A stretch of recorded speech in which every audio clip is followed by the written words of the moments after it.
മറ്റൊരു ലൈവിലേക്ക് സ്വാഗതം. എല്ലാവർക്കും നമസ്തേ. ഇന്ന് നിങ്ങളുടെ മുന്നിൽ ഞാൻ സംസാരിക്കാൻ പോകുന്നത് ഇന്നത്തെ നമ്മുടെ പുതിയ തലമുറയുടെ സംസാര രീതികൾ, അവർ പറയുന്ന വാക്കുകൾ, ഉപയോഗിക്കുന്ന അല്ലെങ്കിൽ അവരുടെ ആ ഒരു സ്ലാങ് എന്ന് വേണമെങ്കിൽ പറയാം.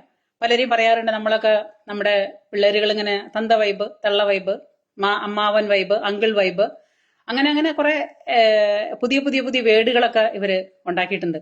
അപ്പൊ ഇപ്പൊ അടുത്ത കാലത്ത് ഞാൻ ഈ ഒരു വേർഡ് കേട്ടപ്പോ എനിക്ക് ഈ വാക്ക് എനിക്ക് ആദ്യം മനസ്സിലായില്ല എന്താണെന്നുള്ളത്, എന്താണ് ഈ കുട്ടി ഉദ്ദേശിച്ചെന്നുള്ളത്. ആ വാക്ക് മനസ്സിലായി വരാൻ കാരണം ആരും ആ വാക്കുകൾ കേൾക്കുമ്പോൾ അങ്ങനെ ശ്രദ്ധിക്കില്ല. അതില് നമ്മള് അങ്ങനെ ഒരു വാക്കാണ് ഉദ്ദേശിച്ചതെന്ന് നമുക്ക് 5 ജന്മം ജനിച്ചാലും നമുക്ക് മനസ്സിലാവില്ല.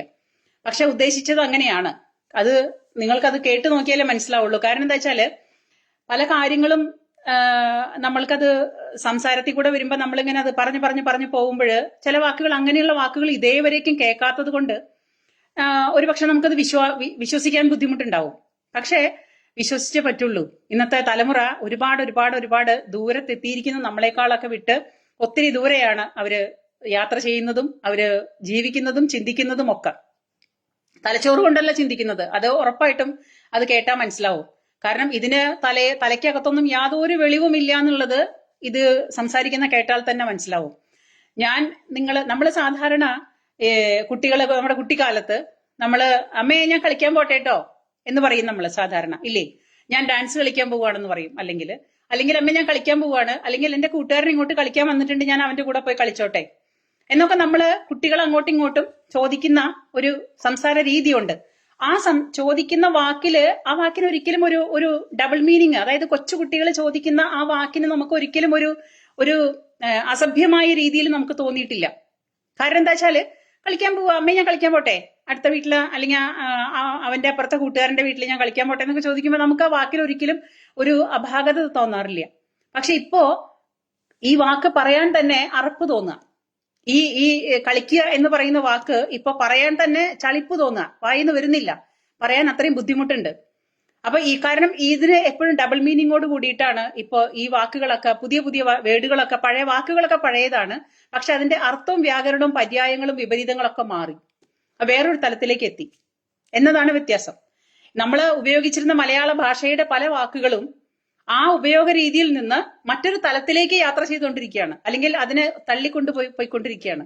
ഒരു വാക്കും പറയുമ്പോൾ നമ്മൾ സാധാരണ സംസാരത്തിൽ നമ്മൾ ഒരാളോട് സംസാരിക്കുമ്പോൾ ഈ കളിക്കുക എന്ന് പറയാനായിട്ട് നമുക്ക് അറപ്പ് തോന്നുക. ഇപ്പൊ അതുപോലെയാണ് ഇപ്പൊ ഈ ഒരു സംസാരം കേട്ടാൽ നിങ്ങൾക്കത് മനസ്സിലാവും. ഒന്ന് കേട്ടു നോക്കൂ, എന്നിട്ട് ഞാൻ ബാക്കി പറയാം. ഇപ്പോഴത്തെ കാലത്ത് ഈ പ്രണയത്തെ പറ്റി എന്താ പറയാനുള്ളത്? ഇപ്പോഴത്തെ കാലത്ത് പ്രണയമൊന്നുമില്ല, എല്ലാണോ കളിക്ക് വേണ്ടിയിട്ടാണ്, ആണായാലും പെണ്ണായാലും കളിക്ക് വേണ്ടിയിട്ടാണ്. കേട്ടല്ലോ? ഇപ്പോഴത്തെ കാലത്ത് ഒരു പയ്യൻ ഒരു മൈക്കും കൊണ്ടുപോയിട്ട് ആ ചോദിച്ച അത് അടിയന്തരാവസ്ഥയിൽ ഉണ്ടായതാണെന്നാണ് എന്റെ ബലമായ സംശയം. കാരണം അതിന്റെ തലയ്ക്കകത്ത് ആകെ കൂടെ ഒരു 17-18 വയസ്സേ തോന്നുള്ളൂ കണ്ടാൽ. ഇനി 15 മൂത്തതാണോന്ന് അറിയില്ല. ഈ വിഗ്രഹം ചെറുതാണെങ്കിലും പരീക്ഷ കൂടുതലാണെന്ന് പറഞ്ഞ പോലത്തെ ഒരു ടൈപ്പ് സാധനമാണത്. ആ പെങ്കൊച്ച് എന്നോട് ഏതോ ഒരു പയ്യൻ ചെന്നിട്ട് ചോദിക്കുന്നു, പ്രണയത്തെ കുറിച്ച് എന്താണ് അഭിപ്രായം എന്നാണ് ചോദ്യം. എല്ലാം കളിക്ക് വേണ്ടിയിട്ട് തന്നെ എന്നാ പറയണത്. എടുത്തടിച്ച പോലെ ഒന്നും ചിന്തിക്കേണ്ടി വന്നില്ല, രണ്ടാമതൊന്നും ചിന്തിക്കേണ്ടി വന്നില്ല, എല്ലാം അതിനു വേണ്ടിയിട്ടുള്ളതാണ്. അപ്പോ മനസ്സിലായില്ലേ നിങ്ങൾക്ക്? ഈ കളി എന്നുള്ള വാക്ക് ഞാൻ പറയാൻ അറച്ചത് എന്തുകൊണ്ടാണെന്നുള്ളത് ഇപ്പൊ നിങ്ങൾക്ക് മനസ്സിലായില്ലേ? അടുത്തത് കേൾക്കൂ. സൗന്ദര്യം, സ്ട്രക്ചർ. പെൺപിള്ളേരാണെങ്കിൽ ഒന്നെങ്കിൽ ആൺപിള്ളേരോ ഒന്നെങ്കിൽ സ്മോൾ സൈസ്. ഫസ്റ്റിലെ കാണത്തില്ല, എന്നാലും കുറച്ച് നിങ്ങള് ശ്രദ്ധിച്ചിട്ടുണ്ടാവില്ല. ഒന്നും കൂടി ഞാൻ പുറകോട്ടടിക്കാം, റിവൈൻഡ് അടിക്കാം. ശ്രദ്ധിക്കണം, ആ പെങ്കൊച്ചു പറയുന്ന വാക്ക് നിങ്ങളൊന്ന് ശ്രദ്ധിക്കണം. എന്നിട്ട് അത്രയും ശ്രദ്ധിച്ചാലേ നിങ്ങൾക്കത് മനസ്സിലാവുള്ളൂ. ഞാനൊന്ന് പുറകോട്ടടിക്കാം പ്ലീസ്. ആൺപിള്ളേര് നോക്കുന്നത് സൗന്ദര്യം, സ്ട്രക്ചർ. പെൺപിള്ളേരാണെങ്കിൽ ഒന്നെങ്കിൽ ആൺപിള്ളേരോ ഒന്നെങ്കിൽ സ്മോൾ സൈസ്. ഫസ്റ്റിലെ കാണത്തില്ല, എന്നാലും കുറച്ച് സ്മോൾ സൈസ്.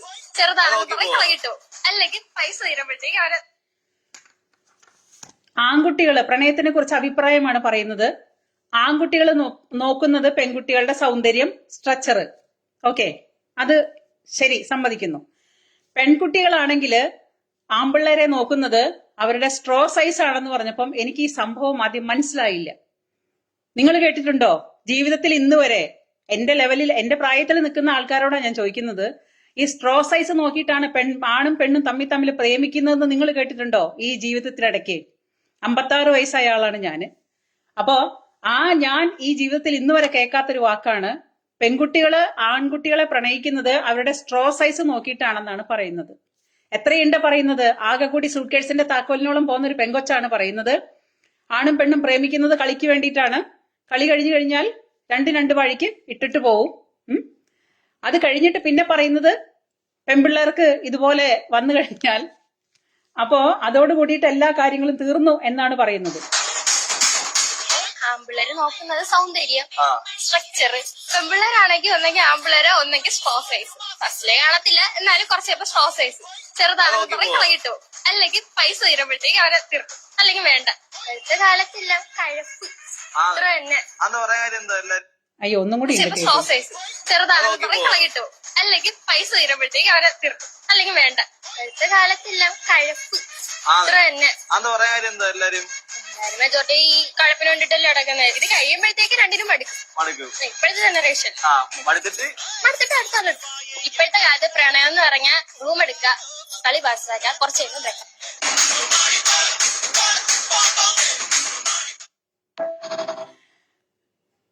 കേട്ടല്ലോ. ഇപ്പോഴത്തെ കാലത്താണെങ്കിൽ റൂം എടുക്കുക, കളി പാസ്സാക്കുക, കഴപ്പ് തീർക്കുക. കഴപ്പ് അതുകൊണ്ട് കഴപ്പ് തീർക്കുക എന്നാണ് പറയണത്. അതാണ്ട് 90 വയസ്സായ അമ്മൂമ്മമാര് പോലും പറയാനറയ്ക്കുന്ന രീതിയിലാണ് ഈ സൂട്ട്കേസിന്റെ താക്കോലിനോളം പോന്ന ആ കൊച്ചു പറയുന്നത്. ഇതിന്റെ വീട്ടിലൊക്കെ എന്തായിരിക്കും സംസാരിക്കുന്നുണ്ടാവുക എന്നുള്ളത് പൊന്നു തമ്പുരാന് മാത്രമേ അറിയുള്ളൂ, സത്യമായിട്ടും. അതായത് നിരന്തരം ഒരു വീട്ടില് അച്ഛനും അമ്മയും അവരെ വളർത്തുന്ന ആരാണോ അവരെല്ലാവരും ഇതേ ഭാഷയിലും ഇതേ ശൈലിയിലും സംസാരിക്കുന്നത് കേട്ടുകൊണ്ടായിരിക്കുമല്ലോ ഈ കൊച്ച് വളർന്നു വന്നിട്ടുണ്ടാവുക. അപ്പോ ആ പറയാനായിട്ടുള്ള അതിന്റെ ഒരു വ്യഗ്രത, അതിന്റെ ഒരു ചളിപ്പില്ലായ്മ, അത് പറയുന്ന കാര്യങ്ങള് പറഞ്ഞതാണ് ഇപ്പോ ഇതിനു വേണ്ടിയിട്ടാണ് ഈ സംഗതി നടക്കുന്നത്. പിന്നെ പെൺപിള്ളേരെ കൊണ്ട് നടക്കുന്നത് ഈ സംഭവവും സൈസൊക്കെ നോക്കിയിട്ടാണ്. സൈസ് ചെറുതാണെങ്കിൽ ഇട്ടിട്ട് പോവും, അല്ലെങ്കിൽ അവന്റെ കയ്യിലെ പൈസ കഴിയുമ്പോൾ ഇട്ടിട്ട് പോവും. സംഗതി സത്യമായിരിക്കും പറഞ്ഞത്. കാരണം ഇന്നത്തെ പ്രേമങ്ങൾക്കൊന്നും യാതൊരു തരത്തിലുള്ള ആത്മാർത്ഥതയില്ല, യാതൊരു തരത്തിലുള്ള പ്രണയവുമില്ല, സത്യസന്ധമായ പ്രണയമില്ല. കാരണം ഇന്ന് കാമത്തിന് വേണ്ടിയിട്ടാണ്. ഇന്ന് അതാണ് എല്ലാവർക്കും അത്യാവശ്യമായിട്ട് നടക്കുന്ന സംഗതികൾ. അതാണ് ആദ്യത്തെ പരിഗണന. അല്ലാതെ പരിശുദ്ധമായിട്ടുള്ള പ്രണയമോ അല്ലെങ്കിൽ അങ്ങോട്ടും ഇങ്ങോട്ടുമുള്ള പരിശുദ്ധമായ ആത്മാർത്ഥമായ പ്രണയമൊന്നും ആർക്കുമില്ല. എല്ലാവരും എന്തെങ്കിലും കണ്ടുകൊണ്ടാണ്. ഇപ്പൊ നമ്മളോട് കൂടി ആരെങ്കിലും കൂട്ടുകൂടുന്നുണ്ടെങ്കിൽ അവൻ എന്തെങ്കിലും കണ്ടുകൊണ്ടാണ് നമ്മുടെ നേരെ വരുന്നത്, നമ്മളിൽ നിന്ന് എന്തെങ്കിലും പ്രതീക്ഷിച്ചിട്ടാണ് വരുന്നത്. അല്ലാതെ ആത്മാർത്ഥമായിട്ട് കൂട്ടുകൂടാനോ ആത്മാർത്ഥമായിട്ട് കൂട്ടായിരിക്കാനോ കൂട്ടുകാരിയാവാനോ കൂട്ടുകാരനാവാനോ ആർക്കും താല്പര്യമില്ല, ആർക്കും. ആ കാലങ്ങളൊക്കെ പോയി. അതെന്തോ ആവട്ടെ, ഇന്നത്തെ കാലത്തിനനുസരിച്ച് കലികാലത്തിനനുസരിച്ച് ഓരോ കലികൾ പൊട്ടിമുളച്ചിട്ടാണ് ഇതുപോലുള്ള സംസാരങ്ങൾ പറയുന്നത്, വാക്കുകളും പറയുന്നതൊക്കെ സത്യം തന്നെയായിരിക്കും. നിശാന്ത് രാമൻ, നിശാന്ത് ഹായ് ചേച്ചി, ഹായ് നമസ്തേ. അപ്പോ ഈ കൊച്ചു പറയുന്ന സംസാരം കേട്ടപ്പോൾ ഞാൻ തരിച്ചിരുന്നു പോയി. ഇതിന്റെ വാക്കുകളുടെ അർത്ഥം മനസ്സിലാക്കാനായിട്ട് ഞാൻ ഒരുപാട് ബുദ്ധിമുട്ടി. അത് ഞാൻ ആലോചിച്ചു, ഞാനത് തള്ളിവിട്ടു. ഈ പറയുന്ന അങ്ങനെയൊക്കെ ഒരു വേർഡുണ്ടോ എന്നാണ് ഞാൻ ചിന്തിച്ചത്. അപ്പൊ ഈ പുതിയ മലയാള നിഘണ്ടുവില് പുതിയ കുറെ വേർഡുകൾ വന്നിട്ടുണ്ട്. നമുക്കൊന്നും അതിനെക്കുറിച്ച് ഒരു പരിചയവും ഇല്ല, നമ്മൾ കേട്ടിട്ടുമില്ല. നമ്മൾ പോലും കേൾക്കാത്ത ഒരുപാട് വേർഡുകളാണ് ഇപ്പൊ ഈ വന്ന് ആ ചോദിച്ച പയ്യനങ്ങ് ഐസായി പോയി കുറച്ചു നേരത്തേക്ക്. ആ പെൺകുട്ടിയുടെ മുന്നിൽ വന്നിട്ട് ഇത് ചോദിച്ച പ്രണയത്തെക്കുറിച്ച് ചോദിക്കാൻ വന്ന പയ്യൻ കുറച്ചു നേരത്തേക്ക് അങ്ങ് ഐസായി പോയി. നമ്മുടെ നാട്ടിൽ പറയുന്ന ഈ തോന്നിവാസങ്ങള് അല്ലെങ്കിൽ ഈ വായിന്ന് വരുന്ന ഇത്രയും ചെറിയ കുട്ടികള് ഇതുപോലെ സംസാരിക്കാനൊക്കെ എങ്ങനെ ഇവർക്ക് കഴിയുന്നു? അപ്പൊ എത്ര പേരുടെ മുന്നിലൂടെ കടന്നു പോയിട്ടായിരിക്കും ഈ പെൺകുട്ടി ഇതുപോലെ ചളിപ്പില്ലാണ്ട് സംസാരിക്കുന്നതെന്നൊന്നും എനിക്ക് ഒരു പിടിയും കിട്ടുന്നില്ല. അത്ഭുതമാണ്.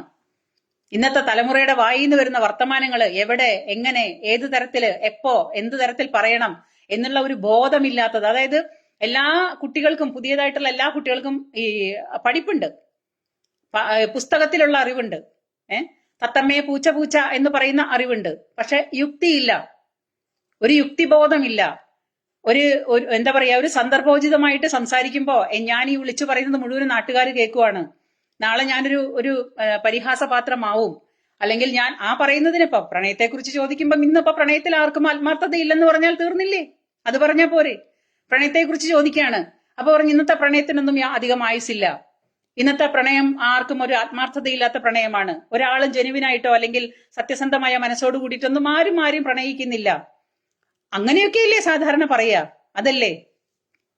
ഞാൻ ആദ്യമായിട്ടാണ് ഇതുപോലൊരു അത്ഭുതാവഹമായ ഒരു സംഭവം കേട്ടതും അതിനുപയോഗിച്ച വാക്കുകൾ, അതാണ് എനിക്ക് നമ്മളെ ഇരുത്തി ചിന്തിപ്പിക്കുന്നത്.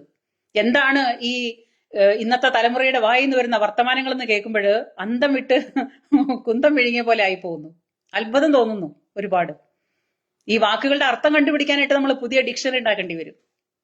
എന്തായാലും ശരി, നമ്മള് ഈ പറയുന്ന ഇതുപോലുള്ള പുതിയ തലമുറ അവര് പറയും, നമ്മളിത് പറയുമ്പോ തന്ത വൈബ് അല്ലെങ്കിൽ തള്ള വൈബ്, തള്ളയ്ക്ക് തള്ളയുടെ കാലം കഴിഞ്ഞത് കൊണ്ട് ഞാനിപ്പോ ഈ ലൈവ് ഇടുമ്പം എന്റെ ലൈവിന്റെ അടിയിൽ വന്നിട്ട് പറയാ തള്ളയ്ക്ക് തള്ളയുടെ കാലം കഴിഞ്ഞതിന്റെ ഏനക്കേടാണ്, അല്ലെങ്കിൽ തള്ളയ്ക്ക് തള്ളയുടെ കാലത്ത് ശോഭിക്കാൻ പറ്റാത്തതിന്റെ പ്രശ്നമാണ് എന്നൊക്കെ ആയിരിക്കും പറയുണ്ടാവുക.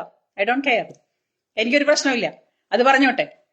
നമ്മള് തള്ളാന്നോ കിളവീന്നോ എന്ത് വിളിച്ചിട്ട് എങ്ങനെയൊക്കെ പറഞ്ഞാലും നമുക്ക് യാതൊരു വിരോധവുമില്ല. കാരണം നിങ്ങൾ എന്നെ കമ്മ്യൂണിസ്റ്റ് ആക്കി എന്ന് പറഞ്ഞ പോലെ നിങ്ങൾ എന്നെ തെറിവിളിച്ച് എനിക്കിപ്പോ ആ തെറി കേൾക്കുമ്പോൾ യാതൊന്നും തോന്നാത്ത ഒരു അവസ്ഥയിലേക്ക്, ആ ഒരു മാനസികാവസ്ഥയിലേക്ക് ഞാൻ എത്തിയതാണ്. അപ്പൊ അതുകൊണ്ട് തെറിവിളി അത് അവന്റെ കുടുംബത്തെ സംസ്കാരം, അത് അവരുടെ രീതിയിൽ ആര് എന്ത് പറഞ്ഞാലും ശരി, അവർ വിളിച്ചു പറയുന്നത് അവരുടെ മാത്രം, നമുക്കതിൽ നമ്മുടെ മേലൊന്നും പറ്റി ഇരിക്കുന്നില്ല. ആ പറയുന്നവർ പറയട്ടെ, ഞാൻ അങ്ങനെ ചിന്തിക്കുന്നുള്ളൂ. പക്ഷെ ഇത് ഒരുപാട് വളരെ മോശമായ രീതിയിലേക്ക് നമ്മുടെ കുട്ടികൾ പോയിക്കൊണ്ടിരിക്കുന്നു. അവർക്ക് എവിടെയും എന്തും പറയാം എന്നുള്ളൊരു അവസ്ഥയിലേക്ക് മാറിക്കൊണ്ടിരിക്കുന്നു. എന്താണ് ഏതാണ് എന്നൊന്നും നമുക്കൊരു പിടിയും കിട്ടാത്ത അവസ്ഥയിലായി കാലം, കലികാലം എന്ന് മാത്രമേ പറയാൻ പറ്റുള്ളൂ എന്ന് മാത്രം പറഞ്ഞുകൊണ്ട് എന്റെ വാക്കുകൾ അവസാനിപ്പിക്കുന്നു. എല്ലാവർക്കും നന്ദി, നമസ്കാരം, ഗുഡ് നൈറ്റ്.